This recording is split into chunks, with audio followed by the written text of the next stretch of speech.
जय श्री कृष्ण। अथ पौष शुक्ला उत्तरदा एकादशी कथा। युधिष्ठिर बोले, हे कृष्ण, आपने सुंदर सफला एकादशी का वर्णन किया। अब कृपा करके पौष के शुक्ल पक्ष की एकादशी का वर्णन करिए। उसका नाम क्या है और विधि क्या है? श्री कृष्ण ने कहा, हे राजन, लोगों के उपकार के लिए मैं पौष के शुक्ल पक्ष की एकादशी की विधि बताऊंगा। ये सब पापों को दूर करने वाली इसका नाम पुत्रदा एकादशी है। सिद्धि और कामना को पूर्ण करने वाले नारायण इसके देवता हैं। मैं इसकी पाप को हरने वाली कथा कहता हूँ। भद्रावती नाम की एक पुरी थी, जिसमें सुकेतु नाम का एक राजा था और उसकी पत्नी का नाम था शैव्या।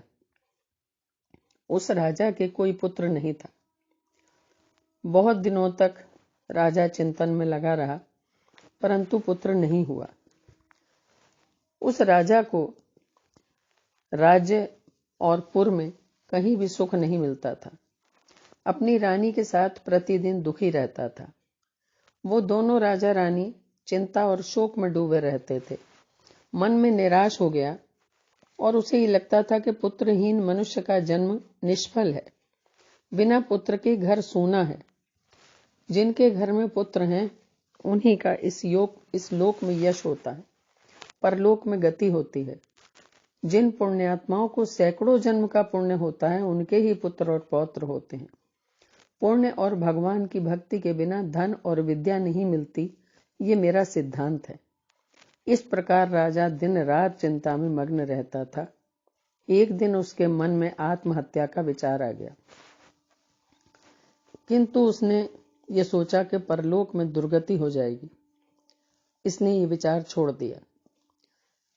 लेकिन संतान के अभाव से परेशान होकर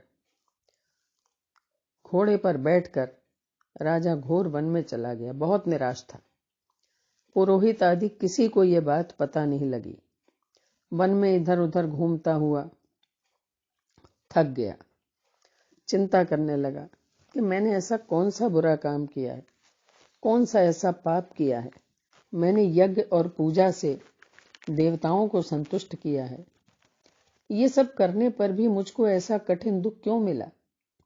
इस प्रकार सोचता हुआ वन में आगे चला जा रहा था, तो उसने एक सुंदर सरोवर देखा। उस सरोवर के पास बहुत से मुनियों के आश्रम थे। राजा का दाहिना नेत्र और दाहिना हाथ फड़कने लगा, तो उसको ये लगा कि ये शुभ सूचक है। राजा ने वहां बैठे मुनियों को अलग अलग दंडवत किया। वे मुनीश्वर भी प्रसन्न होकर बोले, हे राजन, आपकी क्या इच्छा है, बताइए। राजा बोले, हे तपस्वियों, आप कौन हैं और आपका क्या नाम है? आप यहाँ किस लिए आए हैं? मुनि बोले, हम विश्व देवा हैं और स्नान करने के लिए यहाँ आए हैं। माघ का महीना निकट आ रहा है। आज से 5वें दिन माघ लग जाएगा। आज पुत्रदा नाम की एकादशी है। हे राजन, पौष शुक्ल एकादशी पुत्र की इच्छा करने वालों को पुत्र देती है। तब राजा बोला, पुत्र उत्पन्न करने के लिए मैंने बड़ा प्रयत्न किया है। यदि आप प्रसन्न हैं तो मुझे आशीर्वाद दीजिए कि मैं भी पुत्रवान बनूं। मुनीश्वर बोले, हे राजन, आज ही पुत्रदा नाम की प्रसिद्ध एकादशी है। आज ही इस उत्तम व्रत को करिए। हमारे आशीर्वाद से और भगवान की कृपा से आपको अवश्य पुत्र की प्राप्ति होगी। इस प्रकार उनकी आज्ञा से राजा ने पुत्रदा एकादशी का उत्तम व्रत किया। द्वादशी में पारण करके मुनियों को बारंबार प्रणाम करके राजा घर पर आ गया।